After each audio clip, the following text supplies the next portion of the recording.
Bipa vam donosi najljepše trendove za make-up i kosu u rubrici In Look by Bipa.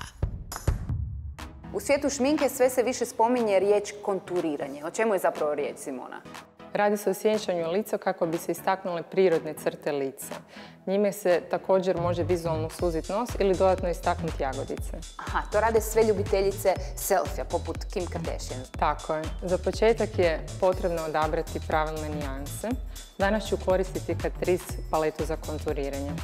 Počinjemo s posvjetljivačem kako bi savršeno definirali lice. Dakle, posvjetljujemo onaj dio koji želimo istaknuti. Da, područje je ispod očiju, ispod obrve, između obrva, dužinom nosa, iznad usne i vrh brade. Tamnijom nijansom povući ćemo linije uzduž nosa kako bi vizualno suzili nos. Ti imaš ovalan oblik lica, stoga se kod tebe konturiranje svodi na definiciju jagodica. Liniju konturnom bojom povlačimo od uha prema usni. Kod okruglog lica boju nanosimo uz rub kose kako bismo ga vizualno suzili. Što je sa čeljusnom kosti? Njenim konturiranjem lice gubi oštrinu, stoga je idealno za četvrtast oblik lica sa izraženom čeljusti. Liniju povlačimo od uha prema bradi. Ovo je savršeno za televiziju, fotografiju ili naravno selfie, no prije blendanja.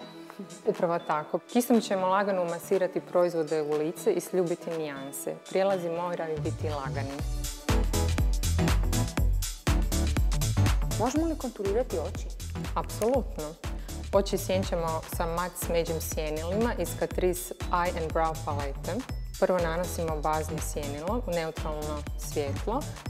Najsvjetliju nijansu iz palete nanosimo na čitav kapak. A tamnije u vanjske kutove oka i u sam pregib oka.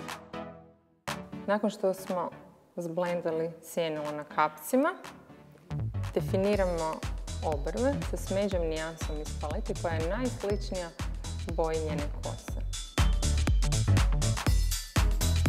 Ovako konturirano lice fiksirat ćemo sa Catrice transparentnim puderom u prahu. Još su nam samo ostali obrazi. Mnoge žene sanjaju o izraženim jagodicama. Njihovu izraženost dodatno ćemo naglasiti sa Catrice paletom rumenila za sjenčanje. Ovdje su važne puderaste teksture i usklađene nijanse. Žene tamnije puti i kose trebale bi koristiti crvenkaste i brončane nijanse, a svijetle roze. I to sve uz osmijeh. Za postojanost kontura nanijet ću finish iz palete Catrice Prime and Fine.